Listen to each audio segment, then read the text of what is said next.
Mayne Island is one of those places that has been right under my nose for most of my life. And I'm willing to bet this is true for many other people who live or spend time around the west coast of Canada.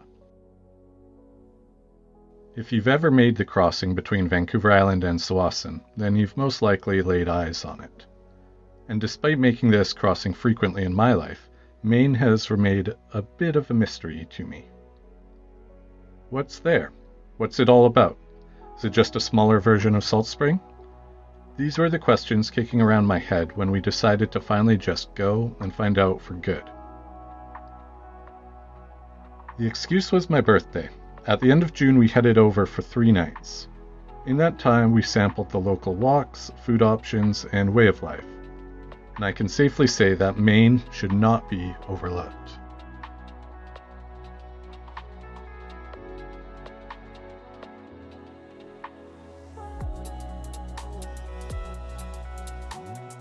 Following the always gorgeous ferry ride, we found ourselves on Mayne, and already a bit hungry.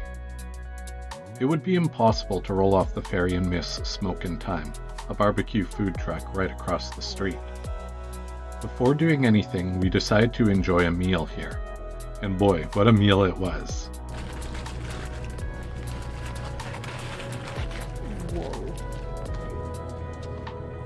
I considered that the chicken sandwich made the entire trip worthwhile, meaning anything else to happen in the next 3 days was just a happy bonus.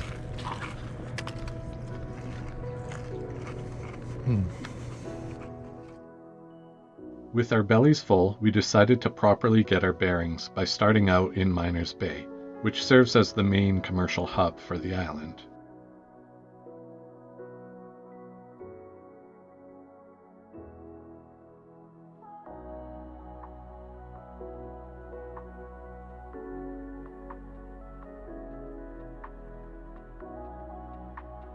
Here you'll find grocery, food, and drink options. We also appreciated a visit to the quaint little library, which has a view second to none, overlooking Active Pass.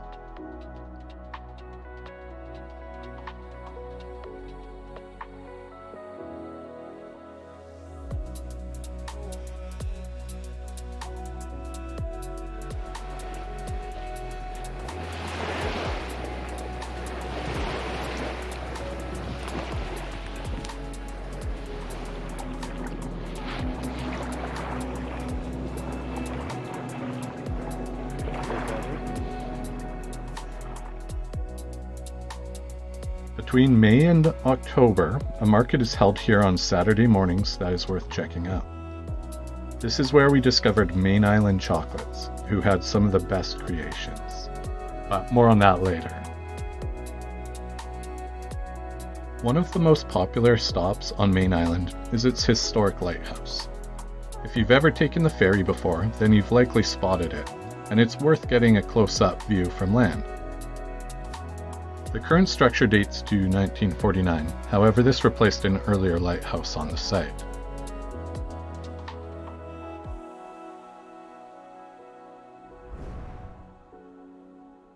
It's possible to walk from Miners Bay, about 45 minutes one way, or otherwise a very short drive. Apart from the maritime history, this area is well worth a visit for its coastal views and wildlife viewing opportunities.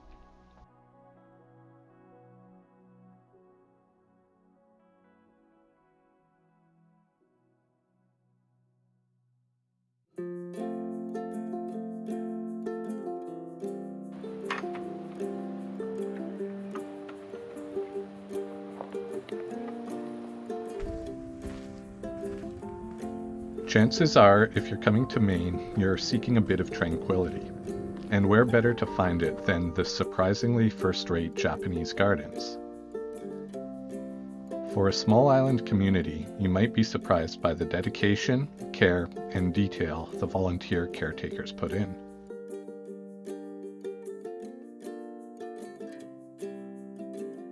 Located at Dinner Bay Parke, the garden is a tribute to the Japanese-Canadian community that once inhabited the islands prior to forced relocation during World War II.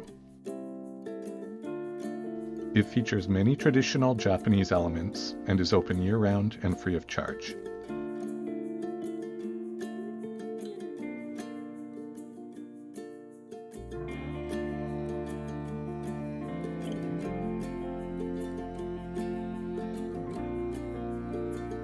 It's a fantastic place to have a wander and recharge your batteries.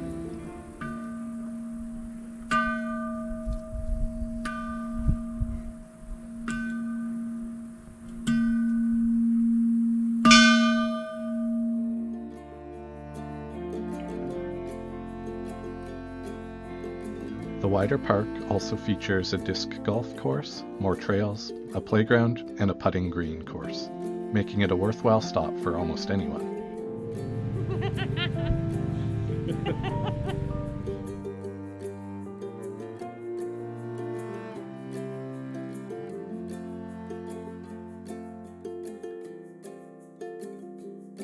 Another pleasant surprise was how many different walking and hiking areas we found to explore.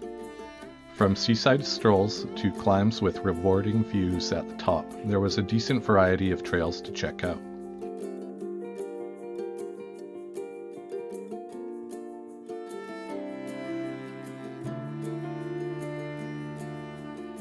For one that's likely to please everyone in your crew, I'd recommend Bennett Bay. It's a sandy beach with typically calm waters, making it a great spot to paddle or even swim on the hotter days.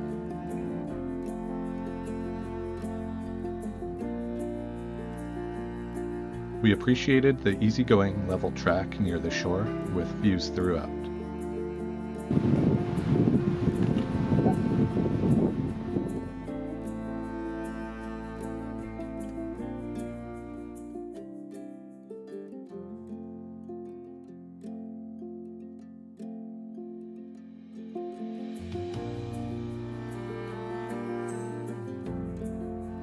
As a bonus, I'd also suggest a stop for a bite either before or after at the scrumptious Bennett Bay Bistro.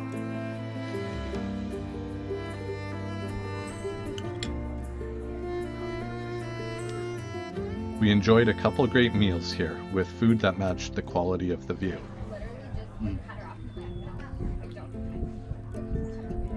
That's good.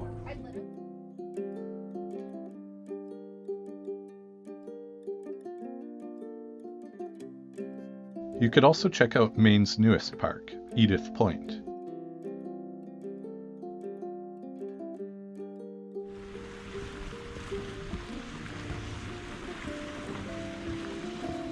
In a recent win for conservation, the land was donated by a local family to be protected forever and for the enjoyment of all.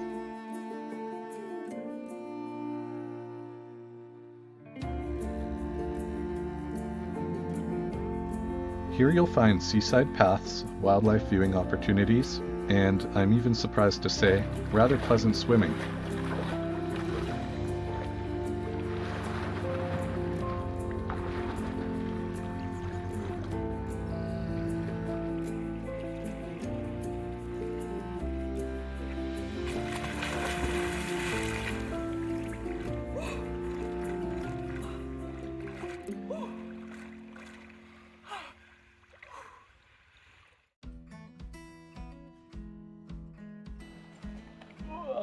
Oh, good morning.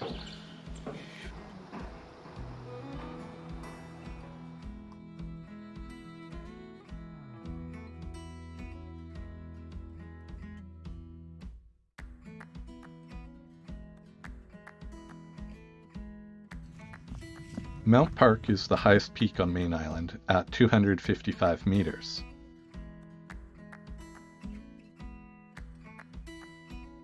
And if you're willing to make the short climb, you will be rewarded with some of the best views over the island and Salish Sea.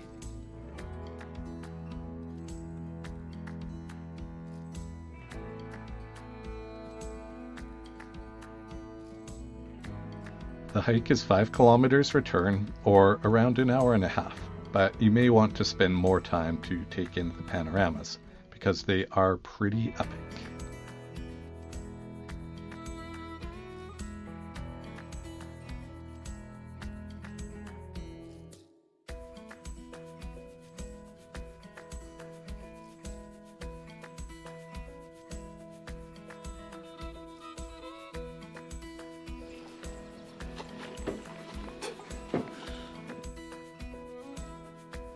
No doubt, after a full day of outdoor activity, you'll be hungry.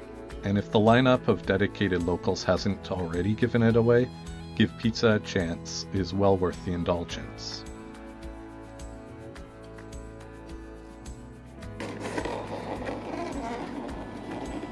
The quality was top-notch, and you know a place that can make a gluten-free crust that rivals the finest glutinous ones really knows what they're doing.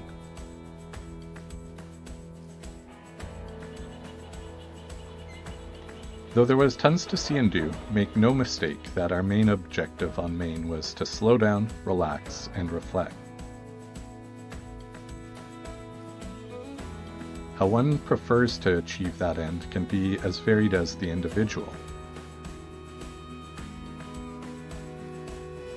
With a birthday as an excuse, we decided to splurge a little bit on a particularly inspiring accommodation.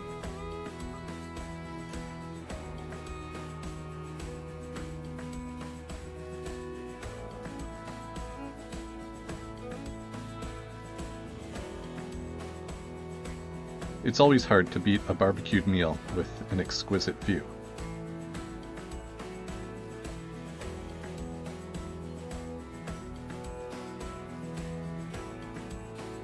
But when I was surprised with a birthday cupcake from Mayne Island Chocolates, it really sealed the deal. So this is a lemon and strawberry cupcake. Let's see first impressions here. Oh wow. Strawberry icing. So whether you too are reflecting on another rotation around the sun, or are just looking for a place to recharge, keep Mayne in your brain.